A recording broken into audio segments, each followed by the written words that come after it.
This episode is brought to you by Anivia Pickleball, your premier destination for high-quality pickleball pals designed to elevate your game.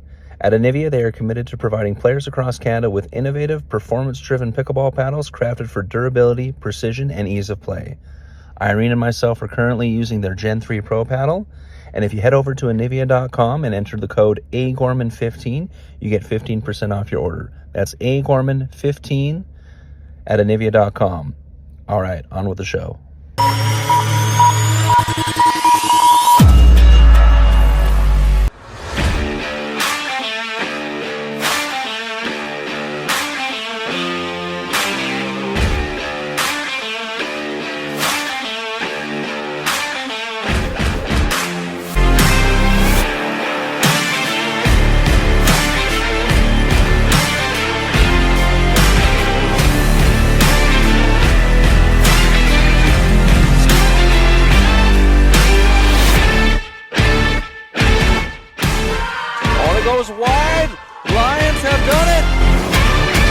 All right, everyone. Welcome back to the Pickleball Diaries podcast. I am your host, Andrew Gorman, and as always, I'm joined by my co-host, certified pickleball referee, Victor Chan. How's it going, Vic? Not too bad. Having the baby has been a challenge, but anyway, new member of the family obviously is always good time. How was your vacation? It was good until the flight home because I had to. Oh, actually, no. The flight home was game 6. Well, the Jays still lost that, but then driving, we stayed in the hotel because we got into Edmonton really late from Cancun, and then driving back, I was listening to Game 7, and unfortunately, the Jays lost, which was Yep. And as a Toronto fan, Game 7s and extra time have not been good to us because I'm a Leafs fan. So as soon as that went into extra innings, the stress sweat started, and then of course the Yankees win. Yamamoto, their pitcher who won the MVP, was freaking amazing because he had pitched Game 6. He had pitched a full game earlier in the series, and then came in and pitched like those final couple of innings as well. And he was pretty much almost unhittable. The Jays got him in some trouble, but he got out of it every time. So congrats to Dodgers fans. Heartbreak for us Jays fans in Canada here. But the Jays team was, because I'm on and off watching baseball, but this Jays team was a very, you could get behind them because of how they played and how they, appeared to be, very team-oriented, and they always tried and were, dubbed the comeback kids because I think they had the most comebacks in the season for almost made a record of it or something like that. But it was a fun season. Sad to see it end like that, but that was probably one of the best World Series I've ever seen. You can't ask for more than that. Game 7, extra innings. Any team could have won. Either team could have won that. So the Jays may have lost, but they definitely earned the respect of the rest of the league with that. So definitely, yeah, it was a hell of a run. Well, like everyone said, there is always 6 years. Yeah, exactly right. Anyways, okay, moving on to some really good news. We have our first official podcast sponsor, Nice. Tyrol Pickleball. They're the official footwear of the CNPL. They were the official footwear for Team Canada at the World Cup. They are now the official footwear of the Pickleball Diaries podcast. So big thank you to Tyrol for jumping in on us. Big thank you to Yui and Traxops Media for hooking us up with them. I can't wait to get our pairs of shoes in. I got the order already placed, so just waiting for that to show up. Hopefully the rotating. Is it still rotating mail strike fix, or did that finally go away as I was gone on vacation? I think they're still kind of there, but I think it's less noticeable kind of thing. Okay, good. So yeah, so it should arrive definitely in time for the next tournament or whatever we play in. So once again, big thank you to Tyrol. And actually, for our listeners, if you enter in the code AGorman20 at checkout on TyrolPickleball.com, you get 20% off your order. So head over there, try out their awesome footwear, grab a bag or whatever, and then a little bit gets kicked back our way, which is nice. So it helps out the podcast that way, and it also shows Tyrol that we were a worthwhile investment. So exactly. So yeah, and I'll have the thing in the description there, and you'll see by the time this comes out, you'll have already seen the Instagram and social media posts announcing the partnership. But yeah, once again, big thank you to Tyrol, and we're looking forward for hopefully a very mutual beneficial partnership with that. Yep. Now, moving on to the main event of the weekend. For those of you who don't watch baseball, this was the other big event going on, the Pickleball World Cup in Fort Lauderdale at the Fort. We had 68 teams playing in it. Team Canada, which me and Vic helped pick, competed, and insanely good showing. So our juniors finished fourth. Mm-hmm. And this seems to be a trend right now for Canada's teams, but they lost in the tiebreak. I know. So in other words, extra innings to India to finish fourth and lose in the bronze medal game. But big shout out to our juniors. That was a great push and a great run there. Yeah. Moving on to our open team. So awesome in the pool play. They went 3-0. Finishing first in the pool. They had actually only lost one game that entire pool play. They went 6-0, 5-1, 6-0. Nice. So for those of you who don't know how the format worked, it was rally scoring, but you played a women's match, a men's match, 2 mixed matches, and then a women's singles and a men's singles. And the entire roster got in on the pool play. Like we got to see everyone come in and play. Now, obviously, once we moved on to the rest of it, we kind of stuck with the team kind of stuck with what you would call the main starter roster, and I liked how who the coaches picked. You looked at who was kind of performing, and then there were some obvious choices like putting Jada Buey in the women's singles spot was kind of a no-brainer. Well, she was right? So blowing people out of water anyway, so that's what you're gonna do, right? Exactly, right. So yeah, so for pool play, you played all 6 matchups, regardless of what the score was. Now, once we moved on to the round of 32, so basically Canada advanced the round of 32 with coming first in the pool, and because of their point differential and their win percentage, they were actually ranked 3rd overall going into the round of 32. So they got to play. I think there's one more thing I want to add on their format. That's something debatable. We can talk later. I didn't like is yes, it's rally scoring, but there's no freeze. There's basically you could score on the other team's serve to win. Yeah, exactly. Like now, it was win by 2 though. It is win by 2, but like basically there is one match. I think that Canada just got the serve back. They're losing 19-20, and then the other team just returned the ball and just clipped the net and passed, and then they won 21-19. I was like, what is that? Yeah, I was very frustrated when I saw that. Yeah, so there was no freeze, but this was a very similar format to actually what Nationals in Canada did for the province versus province play, where we had now they had 2 mixed teams, but but for the Nationals that Canada did, it was the same thing. You had a women's team, a men's team, a mixed team, and then the singles, right? So so all this did is added that extra mixed team in it. Yeah. And this was for the open. The seniors actually just did regular. They had women's, men's, mixed, and then the singles, right? So, gotcha. But our open team advances to the round of 32. They play Japan. They win 4-1 there. Pretty dominant fashion there. Yeah. Move to the round of 16. Played Malaysia and won 4-0 there. So clean sweep. Mm-hmm. Then they get to the quarterfinals. So if they win this, they move to a guaranteed possible podium. If they lose, they're out in there, but top 8, right? And they end up playing Portugal. And this, I got to watch every match in this. Our women's team came in and just swamped the other team. I want to say it was like a 21-11 almost type of game, right? It was pretty convincing. Yeah. Then the men's match was very even, but Portugal has a gentleman on their team, Armando, insanely good player. And he kind of and he was on, like, insanely on in both the men's and the singles, because he was also their singles player.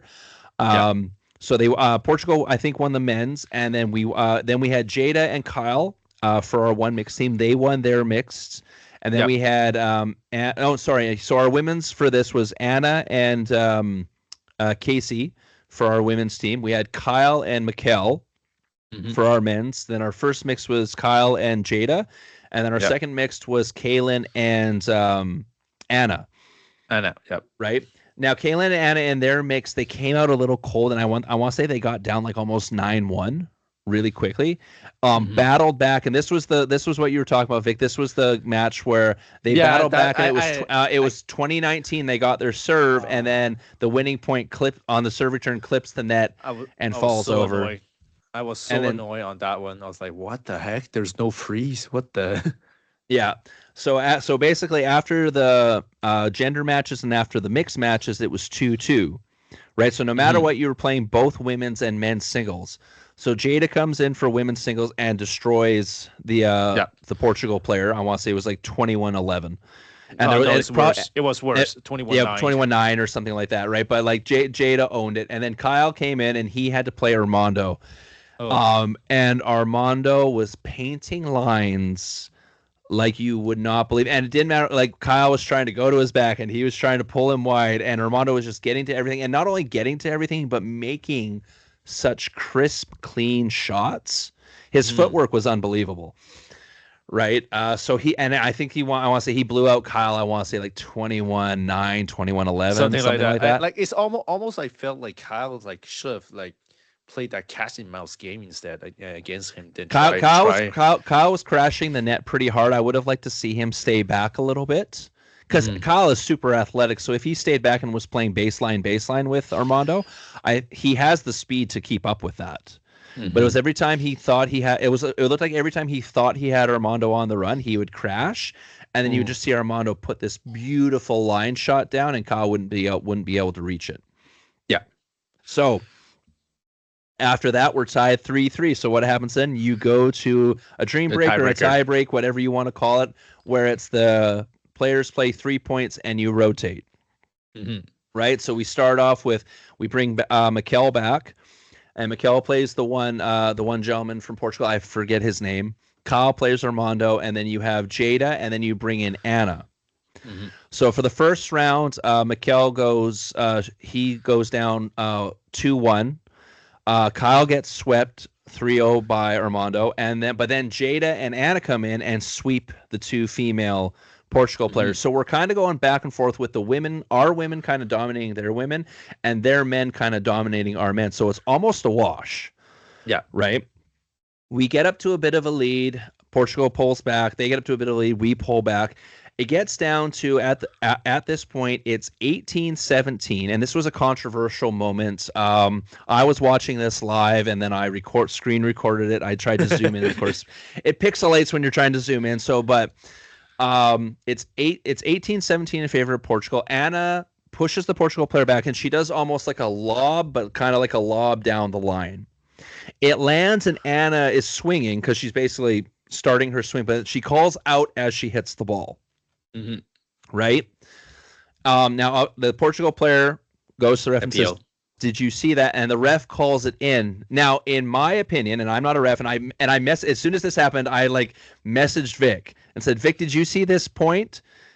And because from my opinion, where the ref was standing, that line of sight, in my opinion, does not give you a good enough line of sight to be able to overrule a call. Because, correct me if I'm wrong, but the ref has to definitively see that ball is in, to overturn an out call like that. Yeah. So, and just from my opinion, watching, I didn't think he was in a position to be able to see that, because he was on the same side that the line was where the out call was made. I could see if he was on the. So he's we call it closer to the ball. So we can say the ball, the line, and the referee kind of thing. Usually, according to the referee handbook, is you should not be overruling those balls unless you're 100% sure. So in my opinion, that usually you shouldn't be overruling unless you're 100% sure, like I said. But camera is obviously camera, so sometimes we don't have definitely an angle how it's looking like.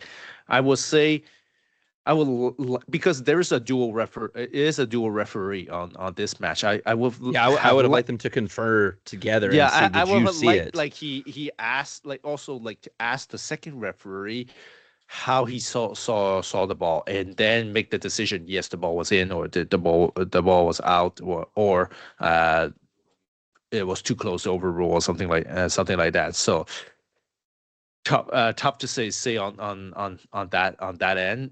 I I like we're not on the scene, so definitely there's no way where for us to confirm or deny what was is the ball was in or out.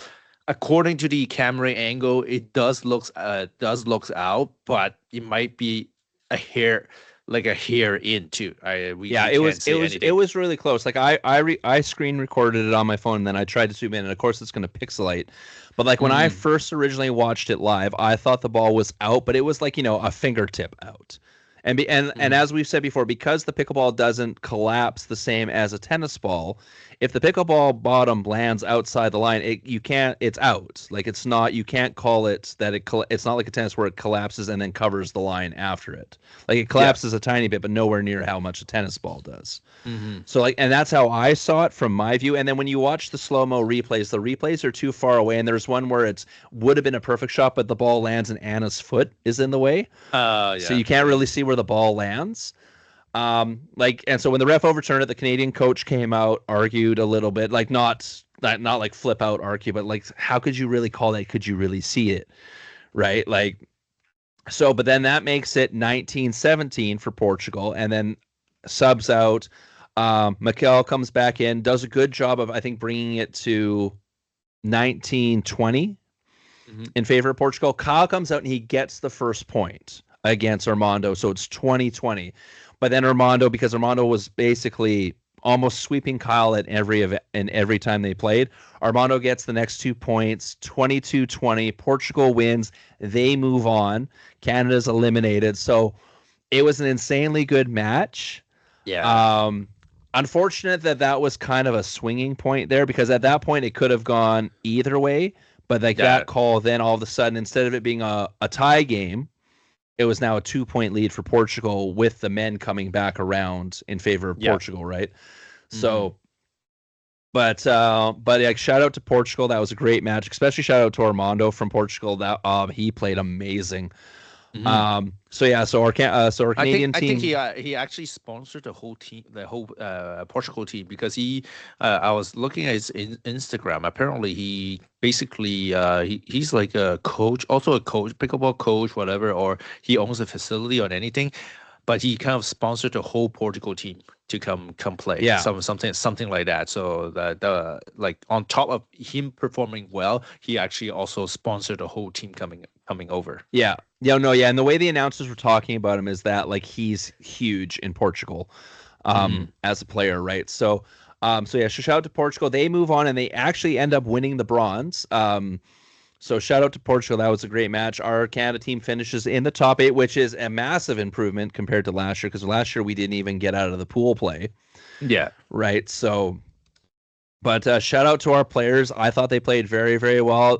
When it comes that close in a tie break, It's there's tough. It's tough. it's tough. It's tough, right? But shout out to the Open team. I thought they all played very, very well. Great showing. Basically makes Canada look like a serious threat from now on. Hmm. And hey, come back and we'll get them next year, right? Yeah. Moving on to our seniors team. So seniors team finished first overall after pool play, playing awesome. Yeah. And then they go right to the round of 16. They sweep Croatia 3-0. Go to the corners. Nice. They play Chinese Taipei, win 3-1. Then the Nice. semis, unfortunately, in the semis, Ah. they run into the States. And Ay, a ay, ay. tiebreaker again. I and know. losing the tiebreak. So 3-2 to the US. So US goes to the gold. We drop down to the The bronze Brown. game where the team plays Puerto Rico and sweeps that 3-0. So bronze medal for Canada's senior team. Shout out to our seniors. They played awesome. I got and whoever, I can't remember who posted the recording, but they posted someone in the stands for Team Canada posted the recording of our good friend Corey Osborne scoring Yes. the bronze medal ceiling point with Margit with him in the mix. So shout out to Corey especially, but shout out to all of our Canadian players and our coaches and the whole staff that went down. Did a great job representing. We finished like we said, 4th in juniors, top 8 in the Open, 3rd in seniors. Like that's a huge success for the first time, really what I would call properly organizing a team to go down to the World Cup, right? Like last year it was kind of last minute thrown together. But this year, like we had a selection committee, we picked the players, we we had team practices, we had a crap ton of sponsors, coaches and everything. Coaches, like that's big props definitely to Huey and the full send pickleball team to jump in, and like Eric also coming in to help out for the team. I don't know if I'll send you the link, Andrew. You can put it up on our YouTube feed. Toronto Star actually make a pretty good article out of this, talking about the team Canada in the World Cup, because when you read it, you're kind of I'm sorry. I gotta get backlash from Pickleball Canada. That's for sure. But anyway, I was really upset when I saw that article that saying Pickleball Canada didn't give a damn about try to even put a team up, because they actually Pickleball World Cup. So in the article they mentioned around March timeframe they approached Pickleball Canada to say, oh, do you want to put a team up to for the World Cup? And then they said, and they know it was like in November, so there's plenty of notice, kind of. And then Pickleball Canada say, no, we don't have time. We're not going to put it in. What? That's for March. Yeah. You have like how many months? 7 months to put up a team. So, and then Huey and from Full Send Pickleball has to take the lead and to do it all by his own in order to get that team going. Like what is going on? Like, yeah, like exactly. you, right. like your Pickleball Canada is supposed to be advocating for for these events that showcase in our sport to the world, and you didn't give a damn. Yeah, exactly. What is right. that? Like what is that? That's frustrating. Like there, yeah, because there should have been a Pickleball Canada logo somewhere on that jersey. Right. Show even if they sponsored some money or whatever, but yeah, because like you see all the posts about it, like on the Facebook forums and stuff like that. It's not on the Pickleball Canada website because they weren't part of it, right? And it's just like, well, they didn't even want to associate to. Yeah, I'm just like, why? Why? Like, this is perfect showcasing how good Canada is playing, and how and like some of our top athletes, right? It's just that's frustrating. I was very frustrated when for everyone else who was interested. Look. We'll put up the link for the article. You can take a look at. That was a very well written article, and also unbiased. So it's not like we may be a little bit biased, obviously, but like Toronto Star was unbiased onto it, say everything about how it works and everything. So like. That's how for you to judge. Like me, and at the same time, I was like, maybe as part of member of Pickleball Canada, sometimes we have to voice our concerns, like why we're paying dues for, like, not for promoting the sport, just for the nationals, and that's all. Yeah, exactly. And before we move on from the World Cup, so one other thing, big shout out to the Fort. Every court had a feed if you downloaded the PlaySite app. Now there was obviously no volume or anything like that. Like, and then the main court was broadcasted on the Kitchen or on the Kitchen website, or was it? Yeah, no, there was Kitchen YouTube channel. The Kitchen YouTube channel, and then they had their the commentators and stuff there. But if you were just trying to watch a team playing when they weren't on the main court, if you download the PlaySite app and you entered in the Fort, it would give you live feed from all like 36 courts. Nice. So like I actually managed to watch like some of the early games that Canada and like the seniors played because of that thing. So the fort by far is probably one of the best complexes I have ever seen. Oh yeah, it looks amazing. But I think Yeah. so I would say the good thing is like it looks like it was well run. Everything like it was like looks like a real celebration or something like Yeah. almost like I can say like Davis Cup like tennis Yeah, kind of they thing. really dug into like they had opening ceremonies, they had the parade of athletes come out, they had, there was so much stuff. Like it was funny because like in between the rallies on the main court, they had some because you could hear them. Someone was going around with a microphone interviewing fans. Oh, where are you from? It's like and stuff like that, right? So they Yeah. really made it like a celebration of the sport and a celebration of all the countries coming in and playing. Like this is going to end up turning into like it already is like at this point now, like where they did it at the fort here, that was like a premier event. Yes, they did it really well. Yeah. My criticism, however, is like why those like I know it was on the PlaySite app. It wasn't really well advertised. That was on the PlaySite app. Like people has to be like going from the commentary from the kitchen to find out. Oh, it was on the PlaySite app to see all the all the matches. Like why you didn't broadcast it directly on the Pickleball World Cup YouTube channel?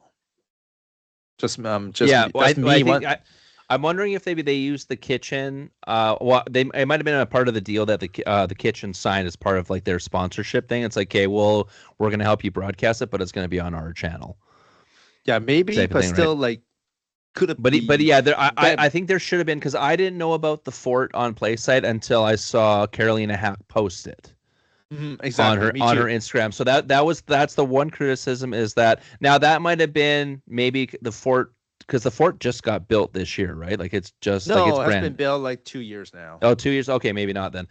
But and yeah, I they think run that APP event and stuff like that. So it's not like okay, yeah. So they never at run an at event bare either. minimum, they should have between the fort and between the World Cup, they should have said, hey, if you want to watch your team play and they're not on the main court, here's the app.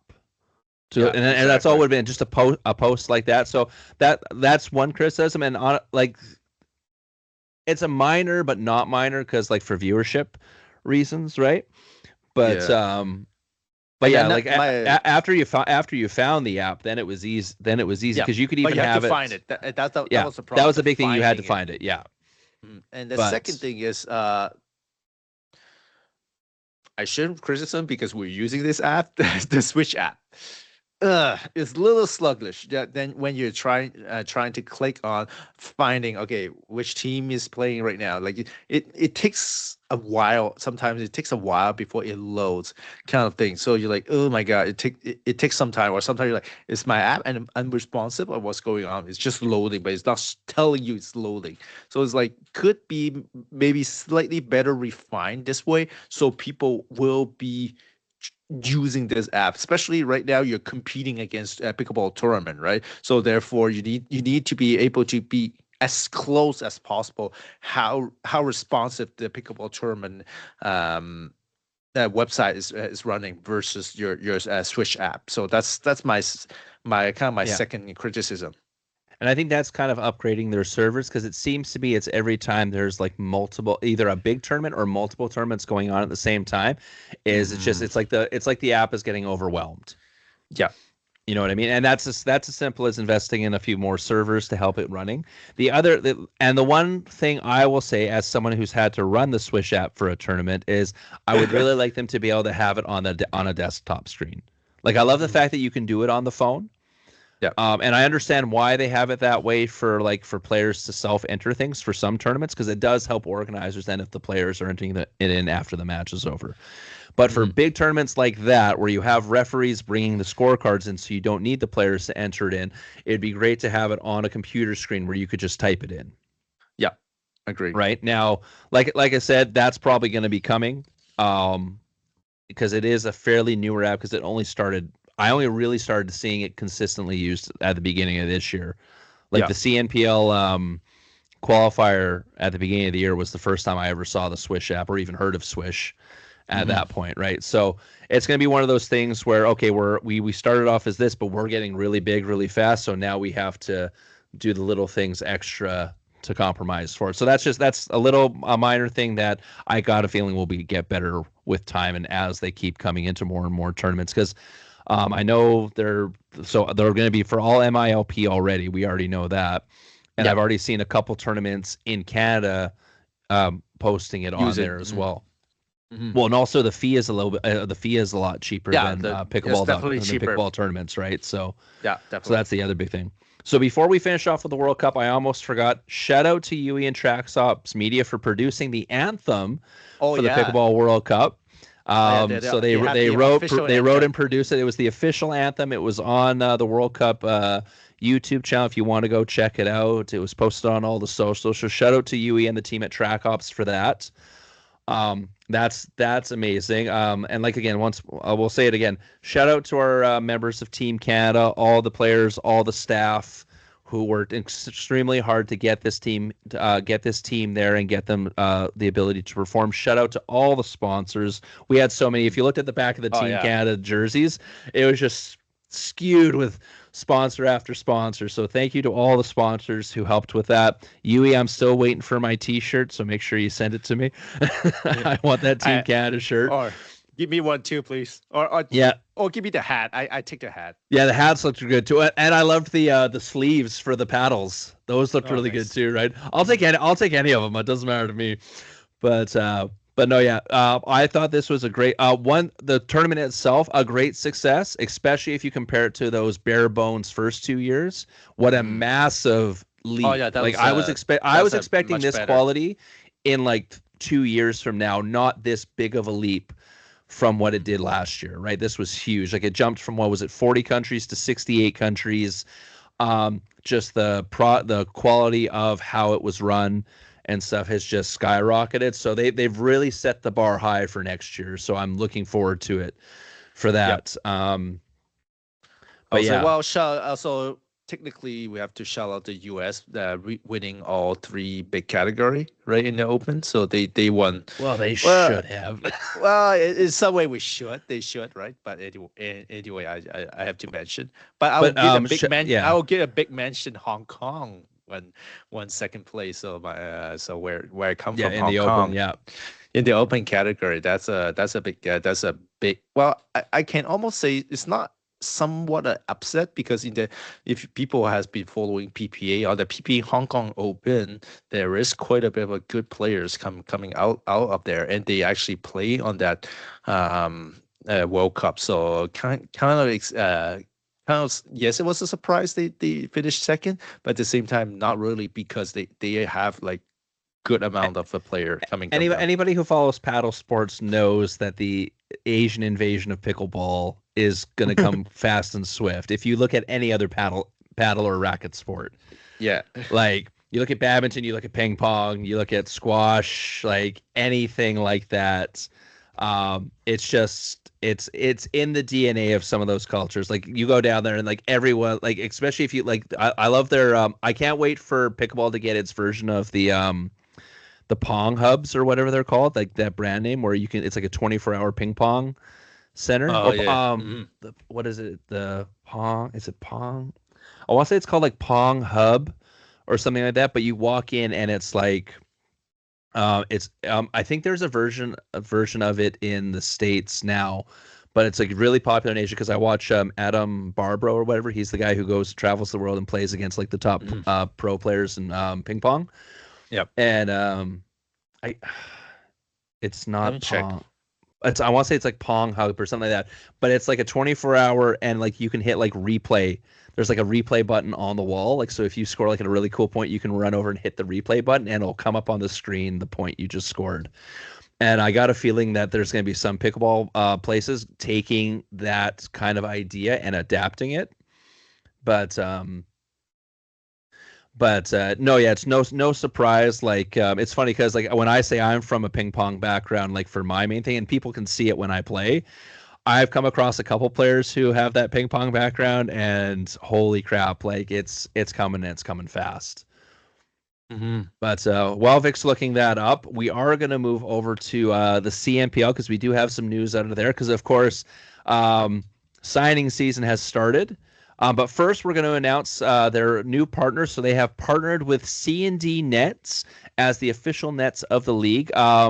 C&D also sponsored Team Canada for the World Cup there. But the heavy-duty steel frames, weather-resistant materials, and a cable tensioning system that guarantees consistent height and tightness. The C&D nets are designed to stand up to the demands of elite competition.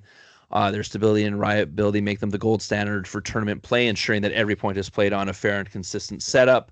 That's a release rate from the CNPL website. So that's another great partner for CNPL to have now. So they'll be able to have those nets on for every one of their events. So I got a feeling they'll have a couple of them that they're shipping around. And then we move into the signings. I didn't find it, unfortunately. Yeah, if someone in the comments knows what I want to say, it's called Ping Hub or Ping Pod or Pod. I find something Ping Hub. I'm not too sure that it does look like that. I want to say it's Pod. I want to say there's Pod in the name, but yeah, it's if you end up finding it, it's an amazing idea for a facility that they have for ping pong. And it's really big. I want to say in Asia right now, but I want to see a pickleball version of that where you can play a point and then you run over, and like if you score an amazing point, you run over and you hit the replay button, and then it pops it up on the screen beside you there. Gotcha. Anyway, but yeah. So and moving on to the signings now. So these are the. Sorry, Vic, go ahead. So no, it's about to just C&D pickleball net. It was well. People knows a lot. Like if you listening from other pop like the KOTC pop, they always have advertising as the best pickleball net in pickleball, which in some sort of they are, because they are the first actually like first pickleball net. They started with steel frame, like not portable, but like real steel frame pickleball net. They are the first pioneer of that. Like, and then after that, you saw the Selkirk, the Yola, like the Dominator net. C&D was the pioneer that started those nets. So so having the C&D pickleball nets a sponsor for the CNPL will kind of solidify for all the pros having the best pickleball nets for their play. Yeah, exactly. Perfect. All right, so moving on to the signing. So if you listen to the last podcast, we were talking about the schedule coming up here. So from all the teams had to have at least one player signed by October 31st. And then after that, there is so right now as we're recording this, there's this what they call legal tampering from November 1st to November 7th. And then November 8th is free agency where players can sign with anybody, right? And then free agency closes, I want to say, at the end of November or the end of December. I'd have to double check. But I think it's end of November, I think, something like that. Yeah. So we'll start at the top of our list here. So the Brewers re-signed both Kyle Hermetz and Ava Callis. So this was probably their best mixed team throughout the season. Kyle's been improving constantly. And I like this. The signing of Ava because Ava was also especially her and Kyle as a mixed team was a very, very competitive team, especially towards the end of the season as they built that chemistry. And Kyle, as we know, has always been that very team first kind of player. Yeah. And kind of seeing him now being, I want to say, well, you can kind of say stepping into that leadership role now, being like one of the main re-signees for this Brewers team. I'll be very interested to see how the Brewers do with that. No Mark Clemenson re-signing, so it looks like Mark's going to free agency for that. So moving on from the Brewers after 3 years. So, and if we're going with, because we were still kind of in the dark of how the signings work, because previous years, if you signed one player, that was your first pick gone. Yeah. The way it looks like now, from what we've heard through the grapevine and stuff, is you get your first re-signing for free, like for free. It doesn't cost you a draft pick, and then every re-signing after that will cost you the next draft pick. So for this, you have Kyle. You can say Kyle is your free signing, and then Ava is your first round pick, technically. Right? Is like I said, this isn't 100% confirmed, but I've heard enough of it rumored through different various sources that I'm pretty sure this is how it's working out. So I do like this signing. It's going to be interesting to see what when they get their first pick in the second round, what they're going to go with first. Are they going to go with a guy to match up with Kyle, or are they going to go with another female to match up with Ava? I guess it'll depend on who's available, right? And if there's any new faces breaking onto the scene. Toronto United, no surprise here, went with their big three. Matthew Kawamoto, we already knew from the announcement, was on the second year of his 2-year contract. And then we got Jada Buey and Max Wild. That makes perfect sense for Toronto United. Makes totally sense, obviously. Yeah, with the emergence. What you should do. What you should do. No, exactly. That's what you should do with this team. Fell just short of winning the finals against the Lions, and Matt, Jada, and Max were obviously huge contributors to that. You have Jada there as I don't even want to say emerging anymore, but we had her pegged for our rookie of the year as emerging at the beginning of the season, but now she's definitely one of the top females in Canada. Max played very, very well with Matt, so that was a very good men's team, and then Jada and Max was a very, very good mixed team on top. So now it's like we said, going with that same train of thought. Matt's your free space. Jada and Max are your round 1, round 2 picks, so they won't get a pick until round 3. So, but you already know that you're going to be aiming for a female at that point, right? So for your starting 4. Lions went with Ernesto, same thing as Matt on his year 2 of his 2-year deal, and then they signed LC, so no surprise there. I'm surprised not to see Anne-Sophie re-signed as well. I'm wondering if another team poached her. And not to go too much into the behind the scenes, but we know that the Lions have been a little stingy with money, at least from what we've heard. So I'm wondering if a team came in and just highballed Anne and signed her. Well, we'll find out in the next week or two if we find out that she signed with another team, or if she just decided to go to free agency. But I got a feeling, I don't know if she would go to free agency. I'm wondering. I'm going to take an educated guess in saying that she got poached by a team willing to spend more money than the Lions. That could be happening. And currently she's playing at the PPA World, so we'll see. We'll see and we know if she gets a PPA contract, she can't come back anyways. So we'll see from there. But yeah, so it's interesting. So the Lions have locked up their men's squad, so that still makes them. Like the champs are the champs until they ain't the champs anymore. We're going to go with that. Exactly. But it's definitely going to be interesting to see who they sign for their female players, because that, for our early predictions after the draft next year, that might dip me. Like, I'm going to have them as number 1 right now still, but depending on who they sign for those female spots will drastically affect on if I keep them there I would say not. Stevie, I don't expect Stevie coming back, unfortunately. I feel like she's gonna stay in the States, continue to perform rather than coming back to Canada. So therefore, for sure, they're gonna have to find some good females. Yeah, exactly. So we'll see how it goes from there, right? The drive, re-signing Evan, so no surprise there. I thought Evan was the best performer on the drive. Me too. And then this is a little bit of surprise. They signed Alexis. Now, not like Alexis performed well, but I don't. This sounds like I'm being mean to her when I'm saying this, but and I'm going to specify this. I thought she played very, very well, especially towards the end of the season and in the playoffs. But I don't know if it was worth losing a first-round pick for.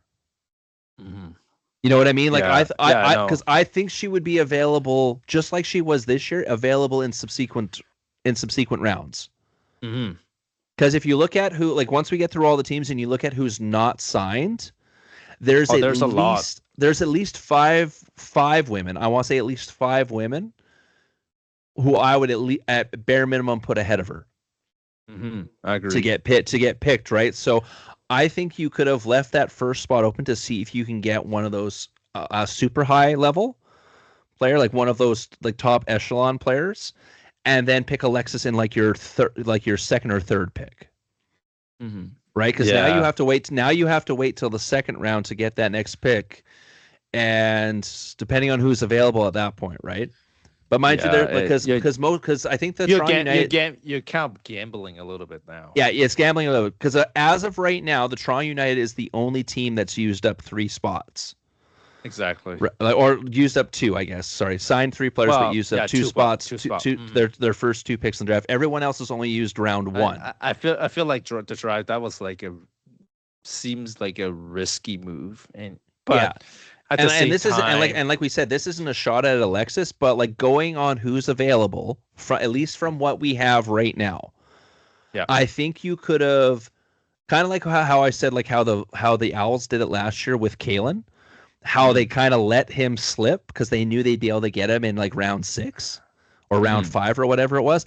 I think you could have played it where you get your first and even your second, and then you pick Alexis back up in the 3rd round. Yeah, and I think she would still be there. Now they might not think that, and they might have heard rumblings from other teams saying, "Well, yeah, if Alexis is available, we're going to grab her." So we'll see. Like it's still a good signing. Like I expected them to like re-sign her back anyways, even if she was available in the draft. And like I said, she performed very well. But if you're comparing it to the other females we're listing here, there is like we said with the women in Canada right now, we have like 5. Like who you would consider like the upper echelon of females, then there's a little bit of a stopgap, and then everyone else is roughly in the same boat. All still insanely good, but there's still that kind of elite little bit of a stopgap there, right? So, and Alexis is in that pool with the remaining, right? But that's what I mean. Like if you had a shot at like those top 5-ish in your first pick, I would have gone with that. And then you have Alexis there as your secondary female. That was kind of what I was looking at with that. But like I said, the Drive might see something we don't, or they might know some information that we're not privy to, right? So in the end, still a really good signing, and Alexis played very, very well at in the playoffs, right? So we know she's a performer, so hopefully she can keep her and Evan can keep building off those final performance and come even stronger in the next season. Smash, no surprise here. Jessica Kawamoto and Ryan Torrenson, literally the best mixed team in the league 2 years running. Hopefully they don't separate them this time in a do or die game. We're sorry, Smash coaches and stuff. We're going to give you a little bit of crap for that because literally like a 98% win rate when the two of them play together. So yeah, I'm still a little bit still questioning that call, but yeah. So Jessica Kawamoto, no surprise. Ryan Torrenson, no surprise. Literally, like we said, literally the best mixed pairing in the league last year, and both extremely good players. And Jessica, like we said, being one of those upper echelon females in Canada, like nationals champion in both mixed and women's. Constantly getting better. Like she was even more aggressive this year. Like we always said, like she was a defensive specialist. This year she proved she was also very deadly offensively. So like if you can get so they got their free. They've lost their first. So with their second round pick, depending unless they sign somebody in the rest of this free agency, like I would almost go with if you can get a female to team up with Jessica. Because there's lots of really good players you can team with Ryan, especially if you're looking for. Because Ryan, in my opinion, is a good left side. So if you can get a really good right side player teaming with Ryan, then you kind of lock up your team there, and the Smash will be very hard to deal with next year. Yeah.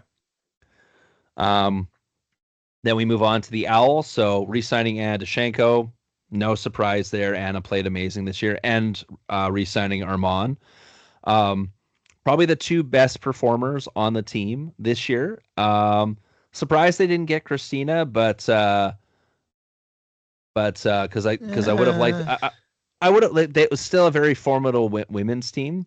Well, and she's living in Ontario too. That's the thing, right? So It's hard, yeah, because Anna's Regina, Armand's Vancouver. That's a little bit easier of a commute for the team practice because the team's HQ is in Vancouver.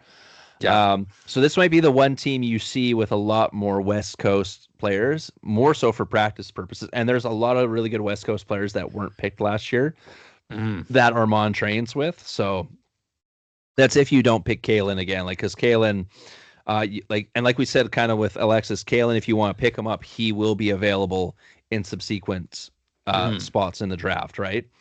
Yep. Pronghorns only kept Antoinetta Toskova. So they're going to have their first round, second round. So realistically, looking at all the teams, the Pronghorns are going to get to pick first overall because everyone else has used their first round picks. So there you go. So that's going to be interesting. Antoinetta by far was what I would say the most consistent player on the Pronghorns last year. Didn't really have a bad split. Played well all the way through. And like we said, the Pronghorns doesn't really surprise me that they're. We know that they have a new owner because they didn't have an owner last year. So it'll be interesting to see what the owner is looking for and what the owner is trying to build. Yeah.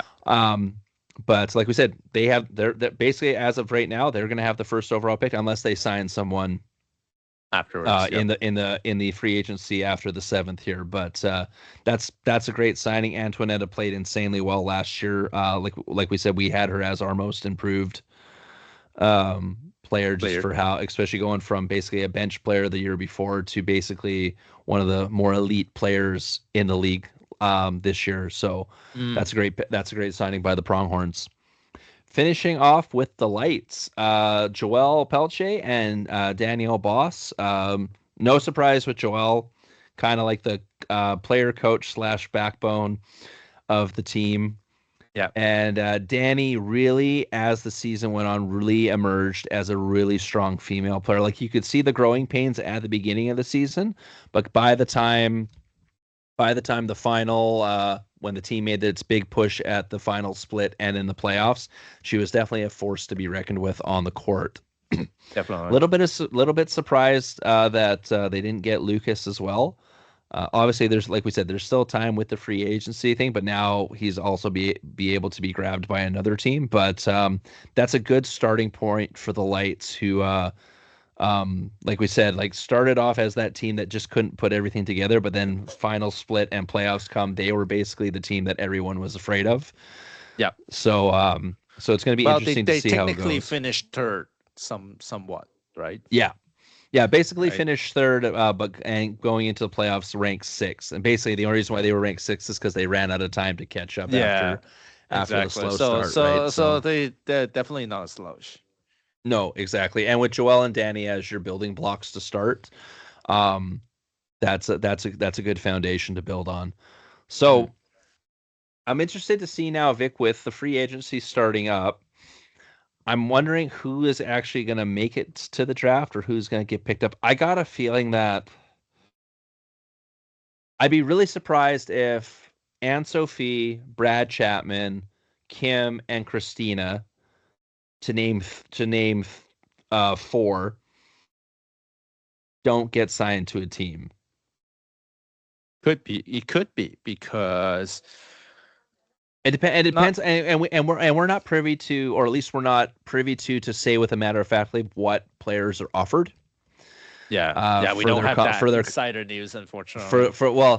Like we have what we've heard through the grapevine, but we always take that with a grain of salt, and we don't want to throw out numbers without proper confirmation from the CNPL itself, because we don't want to start stirring up something that's not true.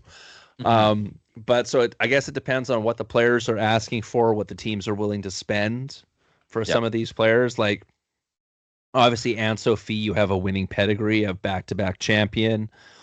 And also it depends on what their commitment, right? So remember, like last year, a couple of years, you have Hannah Black, you have Victoria DeMuso just moving on, right, to the PPA, to the States. So maybe some of the players are thinking about moving on to the next stage, going to the States. You never know. Or there's maybe some other players say, well, I don't really want to be like I have my share of playing pro. I got it enough. I don't want to play. I don't feel like I'm gonna want to commit that much anymore. So that could be also a factor.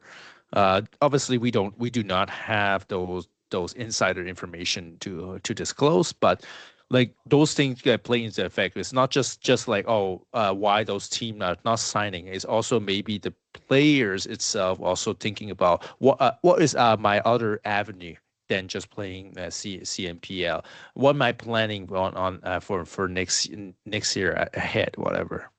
Yeah, exactly, right. Because there's ones who are super content with being a pro in Canada and playing the CNPL every year. There's other ones who are trying to push their way into like PPA or APP and stuff like that. The nice thing, if you want to push into the APP, you can be part of the CNPL and do that because they're part of that global tour, and so they've worked their schedules around each other, right? So, like honestly, if I'm coming out of Canada right now, if it was me, I'd be more focused on APP right now. One, you don't get stuck. Like if you are good enough to get a contract, you're not going to get stuck into that exclusivity thing like with PPA. Like right now, realistically, for those pros who are, we'll say emerging pros who are not on like what you would call Catherine Parenteau, Annalie Waters type level, but are like hovering around that like 30, like the top, say 75, 50 kind of platform. The APP honestly makes more sense because you can sign a contract with them, but there's no exclusivity contract. But they've also now brought out avenues for to go play in Australia, to go play in Vietnam and stuff like that, or at least go on that little global tour that they're doing. Maybe find yourself some more money through sponsors. Yeah, because I like, and Vic, you can probably attest to this a little bit. Like you go to like say Hong Kong, or you go to places in Vietnam, and it's not just their local athletes they have up there. If you're a big enough name over in Canada and the States, especially for particular sports, they will sign you to lucrative contracts and stuff. There, right? So if you say, if you go to the DJoy tournament that they're hosting, and you like win the event, or if you finish high up, and one of the big name brand names there for the DJoy League sees you and wants to sponsor you, like there's more money in your pocket right there, right? So I just think right now the way APP is growing in combination with the CNPL, in my opinion, I think there's more avenues to make it more sustainable, like on a money standpoint for a pro player right now. Yeah, definitely. Especially you're just coming out of it, right? Like obviously the big names at the PPA, they're still making big bucks or whatever. But if you're just starting, let's say, take an example, like some of the players, like we take a lot of examples, they're coming from college tennis and stuff like that. You probably don't want to sign for a PPA contract, because if you sign up for a PPA contract and you're always stuck at the round of 128, you will get frustrated, right? You're like, oh my God, I'm not gaining anything. And you cannot play other tournaments, and that's the problem. You cannot play money balls. You cannot play APP. You cannot play whatever other country is offering to you. So that's you can't even play in the U.S. Open. No, you can't. Right. So like the only reason why Annalie Waters can is because that's written into her contract that she's allowed to play in that, right? She's the exceptional, right? But right. But it's like, unless you're that top echelon, like realistically, and we said this when PPA brought out that tiered thing, we said unless you're in the top 20, top 25, maybe does not make sense. This is not a good deal for you. Well, you're not making any money until quarters. Exactly, right. And it's like, you look at the quarters, it's always the same people. Yeah, right. So it's one of those things. If you're already in that top echelon, yes, grab your bag, right? Because it is a lot more. The contracts are a lot more money than what APP is offering. But unless you're in that top, top thing, like you're better off going APP, building up your rep, building up all that stuff. Start kind of like pull like what Paris Todd did. She started winning APP, and then Paris Todd, the Hunter J. Johnson, and then the newest one, Chris Haywood. Yeah, exactly. They were winning all those, built up their brand, and then PPA came to them and said, "Okay, we're going to offer you the big the big lucrative contract, then you go over, right? But until you've gotten to that where you're basically like star status, it's more realistically, it's more financially viable to do all the APP tours and stuff. It's a lot more flexible. Like you can do CNPL, you can do the NPL in Australia, you can do the G-Joy in Vietnam and stuff like that. Like it makes more sense through that and a better chance at prize money than it is just, okay, I'm gonna go try PPA Challenger. Like go play PPA Challenger a couple times to get some good matches. But the moment you get to like what is it? Because you have to sign a contract once you get into the top 50. Is that what their rule is? No, top 20 or 25. I don't remember. Top 50. Top 50. I don't remember. Yeah, I think it's top 50 because remember that guy came in and like ended up winning the whole thing. Yeah, he didn't win. He went all the way, I think, to the semi, and it was a slam, so it was like 2,000 points. So he earned himself like almost like 800 or whatever points. So that cost him the like he has to sign or not. Yeah, he either signs or he can't play in any more tournaments because he was too high level for the Challenger now. Yeah, exactly. Right. So it's like, so you're going to get capped at that weird spot because like 50th ranked is not, it's hard to build you're off not that. there yet. Exactly. I don't think it's 50. I think it's a little more. It might be a little lower. Maybe 30. 30. I think I'll say 30. Yeah, but it's like either way, that's still tough, right? So it's one of those things. Yeah, if you're going to go play in the Challenger, if you're unranked and you're not signed to a contract, because that's like I said, the nice thing is the APP, you can be signed with them. You can go play in a PPA Challenger. They're not going to get mad at you for it. Exactly. Right? So I just think right now APP is doing a better job of building the new wave of players. And right now for our Canadian pros, you are the new wave of players. Yeah. Right. So for me, it makes more sense to stay in the CNPL, do the APP thing. And like I said, because they've all kind of come together for that global tour, that global connection with all those different leagues, now they're not going to overlap. So you can do your CNPL event, then you can head down to Florida, do an APP. Then you can, if you want, go to Australia and play in their open, or you can go do that, or you can go do this other thing, right? Like it's like I love the way that's been set up. It's a lot more grow the sport type of idea than it is like, okay, we're gonna keep our little group of good players here and just try to milk that as much as we can until they're all too old and have to move to senior. Yeah. Right. Like the lucky thing is you got Annalise so young, so you have at least 20 years of her playing before. Yeah, at least. Well, not 20 years, maybe. What is she, 20? What is she, 20 now? No, she's not 20. She's like probably 17 or 18. Yeah, so 20, 18, I think. She's 18. So 18, 20 years from now, she's only 38. She's my age. Unfortunately, I will probably give her close to maybe not 20. With how pickleball is now, not throwing shade at Angelina neither, but like looking at how like people has been catching up, maybe she have less than you thought. Maybe that 12, 15 year mark is over, unless you're right. But what I mean is like technically like for if I'm just going age wise, not like the new wave of players overtaking her and stuff, but if technically like even if she drops down like say 15th overall, 20th overall, she can still technically play. True. Like until she gets to senior, right? But like everyone else, like Parento's starting to get up there a little bit in age, and we're saying up there in age for pro athletes, not for actual just players, right? It's like when you talk about like. It's like when everyone says, "Oh, LeBron's old." I'm like, man, LeBron's only 2 years older than me, right? Like, and then you have that exception that just said Matt Wright at 46 or 48. Yeah, exactly, right. So it's still making semifinals. You're like, what the heck is he doing there? Oh, just keeping himself healthy, keeping himself in shape, right? But yeah, so that's the thing with that. So. It's going to be interesting to see. We'll find out probably by next week if anyone else gets signed, and we'll talk about that on the next episode. But there's one more big thing that got announced. For those of you who didn't see it on Instagram or anything like that, there's a new company called Epic Pickleball, and they're doing their Epic World Championships, and it's going to be in Singapore. And this is for amateurs only, so 4.999 and under. No pros allowed. This is a high high money, high like entertainment thing for amateur players.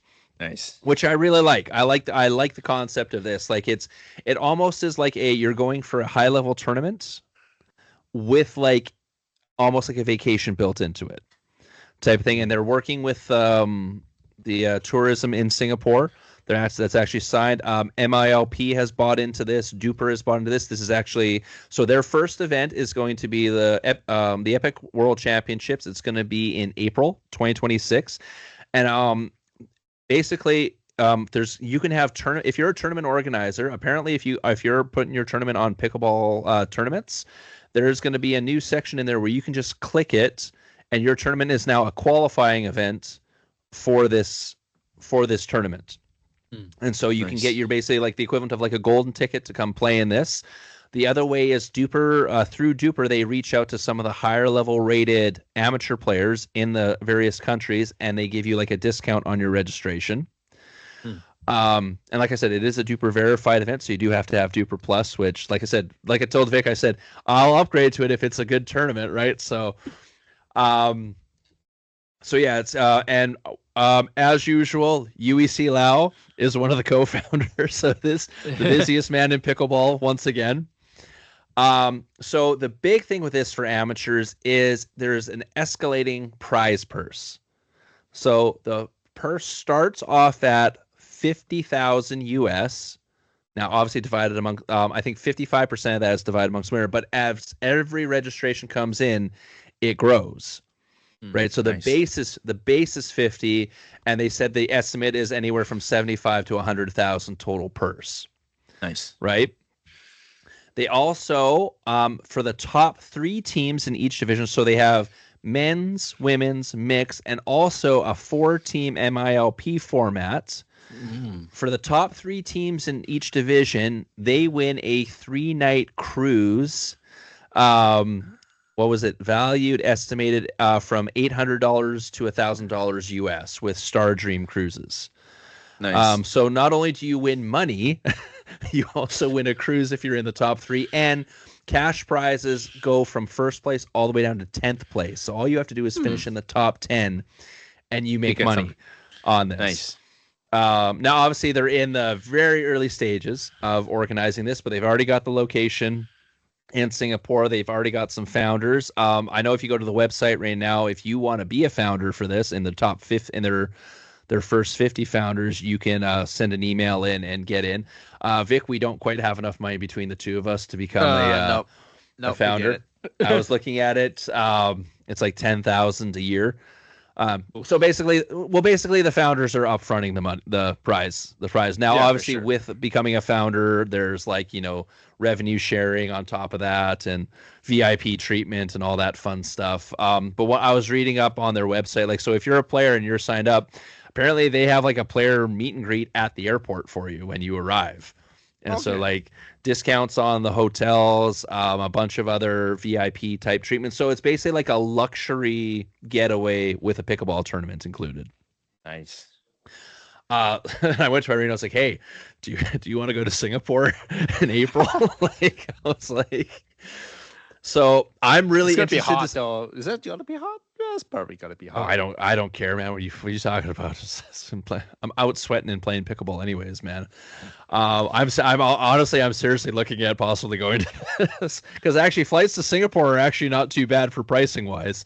Sure. Because I was looking online. I was like, oh, that's actually not too bad. Like if I'm comparing it to flying to the Philippines or flying, whatever, right? So, but I like the idea of having a big prize money tournament that is amateur centric. Now, obviously, it's in Singapore this year. Now, like they're listing, like when you look on their website, they're listing like Singapore, New York, like London. Like they're planning on being like cross-continental, across the world type stuff. So who knows? Maybe they'll have a championship in like London next year, or they'll have it in New York or whatever, right? But I like the idea that this is aimed at amateur players. So like even high level amateur players who are like you and me, Vic, we're like 4.6, 4.7, 4.8, 4.9, all the way down to like a 3.5 player, right? Yep. And the divisions are going to be divided accordingly. So it's not like I'm going to be a 4. Like if I went and played, it's not like I'm going to be a 4.6 playing against a 3.5. right? Like I'll be Nice. playing against people my own kind of category. But I love the idea of this, the fact that MILP is already kind of bought into this. And by the sounds of it, MILP can eventually be a qualifying tournament. I was actually messaging Yui earlier today, and apparently that's on the horizon. So for those of you who want to come to our MILP, this might be another thing to incentivize you, Oh, aside from being able to qualify for like Dallas this year, but the nationals in the U.S. also qualify for this freaking epic pickleball thing going on. So, oh yeah. like I said, early stages, but it looks very, very promising. Hmm. And like I said, I love the idea that it's centered around amateurs. Like if you're 5-0, sorry, you can't come. Like Yeah. it's you're at 5-0, you are now Lower your duper. yeah, go lose a couple duper matches, make yourself 4-8 and then come and play and win some cash, right? But and this is in US, so like I said, like you go down and play, like say like okay, say for example, me and Irene go down and play mix and we win the whole thing. Now, I don't know how much of a cash prize it is, but I'm pretty sure the cash prize is going to pay for our plane tickets. Yeah, at least. Yeah. At least, right? Like plus you get a 3-day cruise out of it as well. They were saying like so like the goodie bags for like the players are averaged anywhere from like $200 to $250 US worth Well, of goodies and stuff, right? that's not too bad. Right, so they're going all out to make this like I said, like a luxury getaway with a luxury getaway with a pickleball tournament. That's Right. great. So I love that. I love that idea. So I'm gonna keep bugging Yui about it and seeing what's going on. And hey, like even if we can't, even if it's like say we don't qualify, if you need a English broadcasting team, or actually even a Mandarin broadcasting team, because I got a Mandarin speaker here. So There you go. or a ref, you can get hired as a ref, Vic, because they're That's probably true. looking for officials. But it's so like yeah, so I'll have the link to the website in the description, but I think everyone kind of take a good hard look at it, and because this could be very, very interesting for, like I said, even if it just is one of those things where it's like a luxury getaway and you get to play pickleball and get to visit various cool locations in the world, because like I haven't been to Singapore. I wouldn't mind going and checking out the scene there. So but yeah, really interested to see that. So we'll keep an eye on that and keep you updated. Luckily, like I said, we got kind of a hard line to one of the founders, so I'll be bugging Yui about that. But anything else really quick, Vic? Before we close out the episode? Yeah, that's true. I'll be recording the second episode of Paddle at the Hub this week. We'll have some interesting paddle to talk talk to you guys, and then I'll be heading to the States in a week and a half with probably more paddles after that. So we'll probably record a third episode pretty soon after I come back. Nice. Yeah, and we should okay, we're gonna announce the location now. Now obviously registration can't open up yet until after MILP Nationals, but we are going to have a MILP tournament at the West Pickleball Hub in Edmonton on February 7th and 8th. Nice. Next year. It's going to be the new 3v format, so that's 3v3. Mm-hmm. So and this will be the first time we're going to be the first time in Canada it happens. Now I know there's going to be other and I know Emily in Quebec is doing a couple of 3v3 events as well, but we're going to be the first. We beat her by like 2 weeks. We love you, Emma, but we love you, Emily, but we wanted to be first on this one. So. Oh yeah, we wanted the bragging rights to be the first. Yeah, exactly right. So so we're gonna be at the hub. So shout out to Vin and all the crew at the hub for hooking us up with a location. Vin and Michelle for help us make it happen. So it'll be actually a faster pace than actually our V4, right? Because now there's for sure no dream breaker. So basically, you're playing 3 games.